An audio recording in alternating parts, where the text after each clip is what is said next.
नमस्कार मंडळी, मी सानिका. सर्व कथाप्रेमी आणि श्रोते यांचं कथारंग बाय सानिका या आपल्या कथा मंचावर स्वागत आहे. या चॅनलच्या कथांवर येणारे तुमचे कमेंट्स, रिप्लाय आणि व्हॅल्युएबल सजेशन, सपोर्ट यामुळे माझं कथाकथन आणि हे चॅनल छान ग्रो होत आहे. पण आपल्या चॅनलवर कथा ऐकणारे व्ह्यूअर्स खूप आहेत आणि त्या मानाने सबस्क्रायबर मात्र कमी आहेत. सो प्लीज व्ह्यूअर्स, कथा पूर्ण ऐकून जर तुम्हाला आवडली तर प्लीज चॅनल सबस्क्राईब करा. त्याचबरोबर ते लाईक आणि शेअरसुद्धा करा. श्रोते, तुमच्यासाठी हे सगळं सहज सोपं क्लिकेबल आहे, पण तुमच्या एका क्लिकने मी आणि आपलं चॅनल इम्प्रूव्ह होणार आहे आणि तुमच्यासाठी नाविन्यपूर्ण कथा आणण्यासाठी मला हुरूप येईल. म्हणून या चॅनलला सपोर्ट आणि गाईड करत राहा आणि नवनवीन सुंदर कथा ऐकण्याचा आनंद घ्या. तुमच्या या प्रतिसादाबद्दल मनपूर्वक आभार. वैद्यांच्या सुमीला पाहायला आलेला तो दिवस लोंढे काकूंना या क्षणी चांगलाच आठवत होता. त्या दिवशी पहाटेच ती त्यांच्या सुधीरशी बोलताना तळावरच्या बोळात खिडकीतून दिसली होती. चेहरा रडवेला झालेला होता. लोंढे काकूंनी ते पाहिलं आणि त्यांनी खिडकीतून रागाने त्याला हाक मारली, सुधीर, काय चाललंय? चल ये घरात.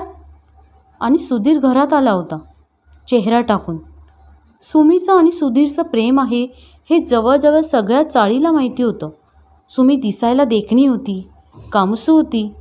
नाहीतर परटभटांच्या पोरी दिसायला तशा चांगल्याच असतात, लावसाटही असतात मेल्या. लोंढे काकूंची ही नेहमीचीच प्रतिक्रिया. सुमी लहान होती त्यावेळी याच लोंढे काकू तिचं कौतुक करीत होत्या. वैद्यमामींना म्हणायच्या, तुमच्या सगळ्याच मुली सुरेख आहेत हो, पण ही धाकटी सुमी भारीच देखणी आहे. रंग कसा केवड्यांच्या पातीसारखा आहे आणि बोलणं तरी किती गोड आहे. काकू, सून करून घ्या, कुणीतरी शेजारीन थट्टा करायची. घेईन हो घेईन, वेळ येईल तेव्हा बघीन, आत्ताच कशाला हवं हे? लोंढे काकू ठसक्यात उत्तर द्यायच्या. नाहीतरी चाळीत लोंढे काकूंचा तसा ठसकाच होता.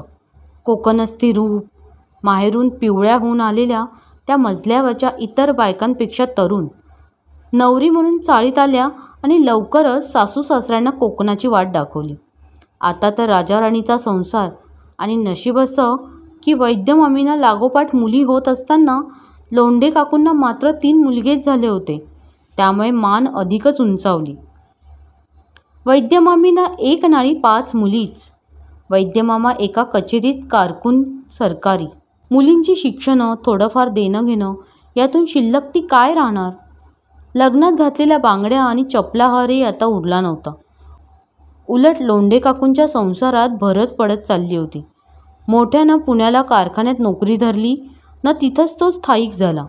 चांगला हुंडा देऊन दोन्ही अंगांनी त्याच्या सासऱ्यानं लग्न करून दिलं. मधला सुधीर बँकेत होता. त्याला मोठमोठ्या घरच्या मुली सांगून येत होत्या आणि मूर्ख मुलगा म्हणत होता, माझं सुमावर प्रेम आहे, मी तिच्याशीच लग्न करणार. तसं आता जातपात कोण मानत नाही. लोंढे काकूंच्या घरातही आता ऑमलेट त्यांना स्वतःला करावं लागत होतं.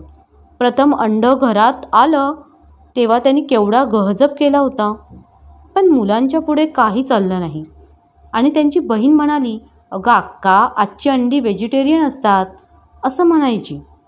मोठा सुनील तर पुण्यात चिकन मटण खातो, त्याच्या बायकोलाही ते आवडतं हे त्यांना माहिती होतं. सुधीर वैद्यमामींच्याकडे लहानपणी सुद्धा जाऊन आवडीने मटण खायचा हेही त्यांना ठाऊक होतं. सुमी तशी संसाराला चांगली आहे. मोठ्यात जे पाणी आहे ते सुधीरच्यात नाही, तो आपल्या वडिलांच्यावर गेलाय हे त्याच नेहमी म्हणायच्या. त्याला गरीबच मुलगी हवी आहे असंही बोलायच्या. सुमी तशीच होती. एरवी त्यांनी नकारात्मक भूमिका घेतलीच नसती, पण वैद्यमामांच्याकडून मिळणार होतं काय?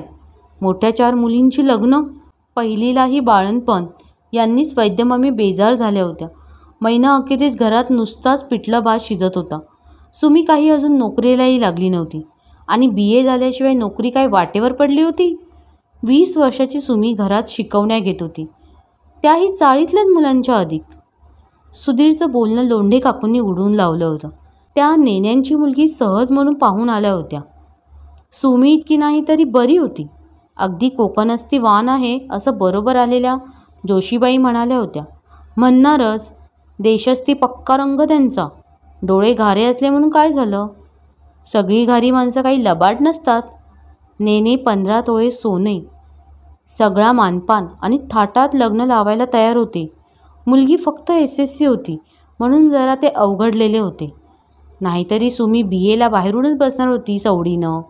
म्हणजे SSCच ना. मुद्दा तो नव्हताच.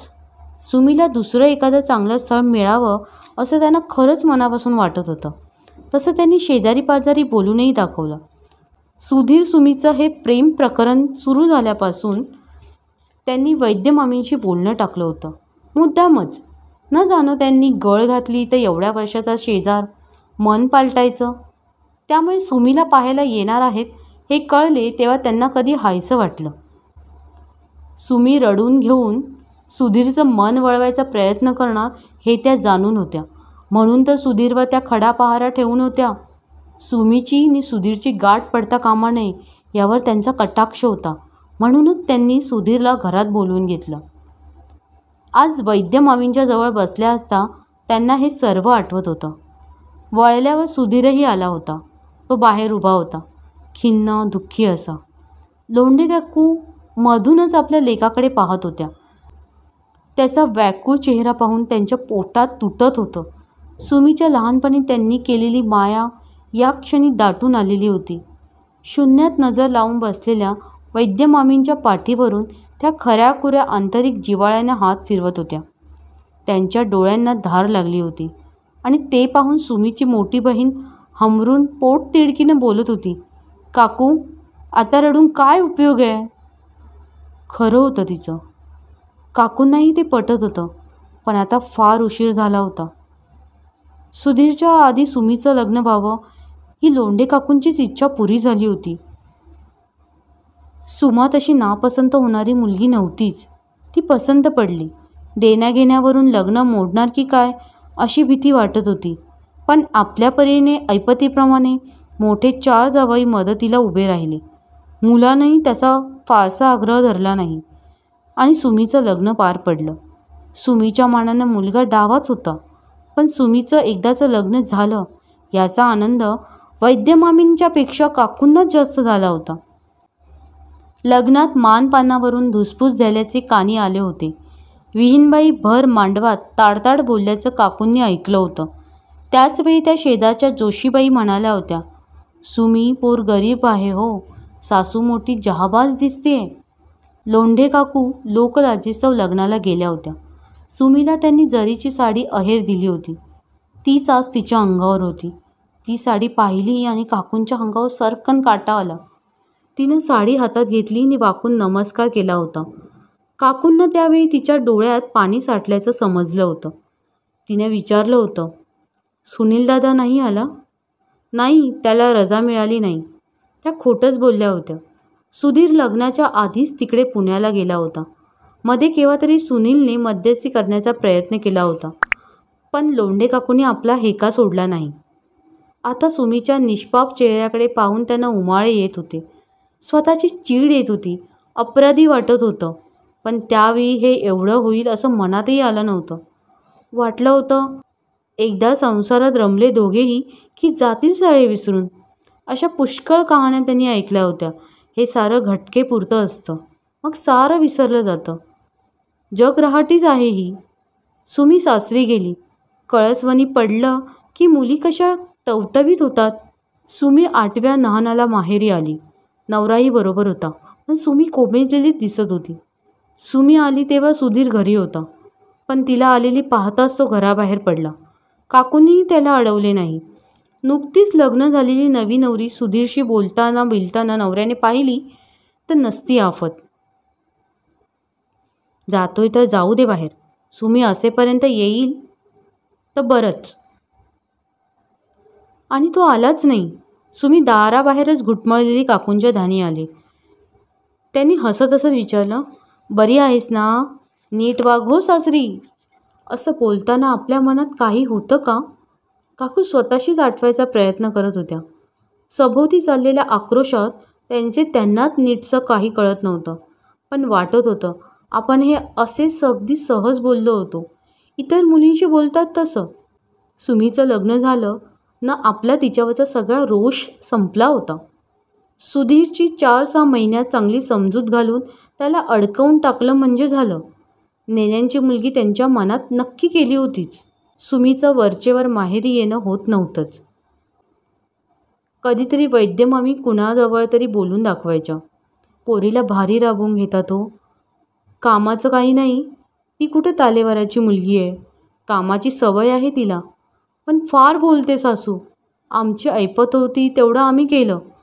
पोटच्या पोरीला का देऊ नये असं आईबापांना वाटेल, पण सारखं तिला टोचून टोचून घेतात. ऐकलं की लोंढे काकूंना मनापासून वाईट वाटायचं. एकदा सुमी माहेरी आली होती. सुधीर बरा बाहेर गेला होता. काकूंनी तिला घरात बोलवलं.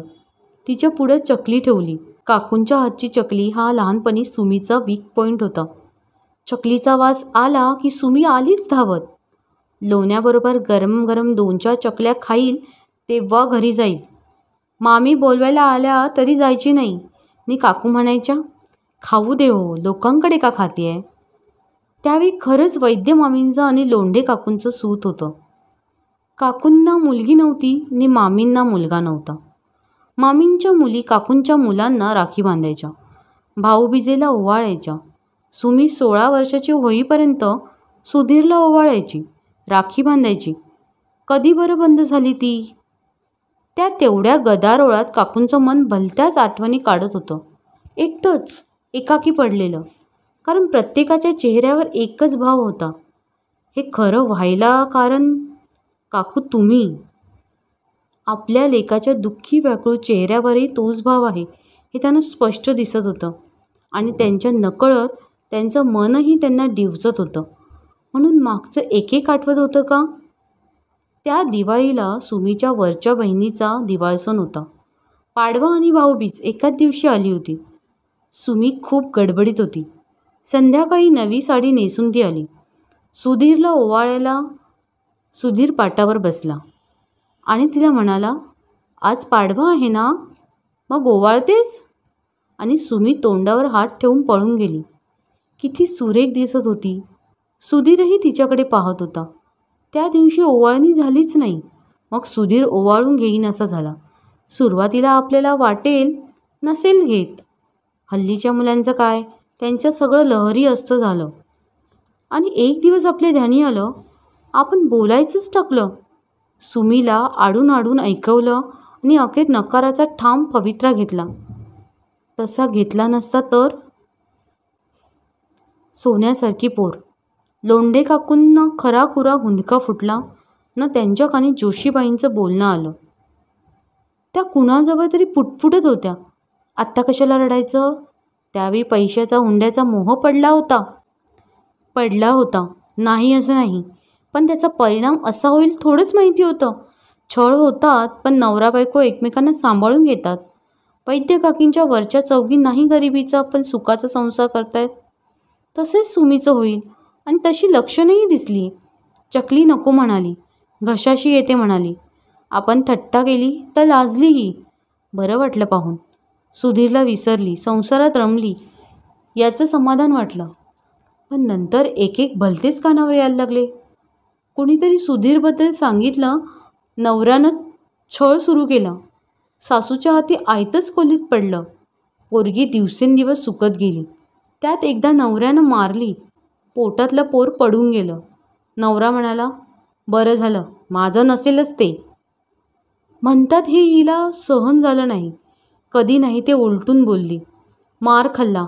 माहेरी जाते म्हणून निघाली. आपण दिलेलं पातळ नेसून. पण माहेरी आलीच नाही. नदीजवळ गेली. सासरची माणसं 2 दिवस ती आली नाही तरी चौकशीला आली नाहीत. आणि एक दिवस पोलीस चाळीत आले. प्रेत फुगून वर आलं होतं. पोलिसांनी ओळखलं. वैद्यांच्या घरी कळवलं. सारे सोपस्कार झाले न प्रेत ताब्यात मिळालं. सगळी तयारी झाल्याचं बाहेरून सांगण्यात आलं. एकच हल्लकल्लोळ उडाला. नवरा आला होता, सासू आली होती, हमरत होती. खरी की खोटी तिची ती जाणे. सुमाला उचलणार तेवढ्यात लोंढे काकू तिच्या पायाशी कोसळल्या. म्हणाल्या, क्षमा कर सुमे, मला क्षमा कर. सुधीरने ते ऐकलं. एवढा वेळ बाहेरच उभा असलेला तो आत आला. आईला त्याने बाजूला केलं. सुमीकडे पाहत तो थोडा वेळ उभा राहिला आणि दुसऱ्या कोणी हात लावायच्या आत त्याने एकट्याने तो जड झालेला पोस्टमॉर्टम केलेला देह उचलला, क्षणभर छातीशी लावला, सुमीच्या कपाळावर ओठ टेकले आणि तो शववाहिनीच्या स्ट्रेचरवर ठेवला. गाडी गेली. लोंढे काकू कपाळ बडवत होत्या, स्वतःला शिव्या घालत होत्या, पुन्हा पुन्हा सुमीची क्षमा मागत होत्या. निरुपयोगी. श्रोते हो, कशी वाटली कथा? कमेंटमध्ये सांगायला विसरू नका. तुमचे रिप्लाय जरूर द्या. घेऊन येईन पुढे अशीच एखादी नवीन कहाणी. तोपर्यंत नमस्कार.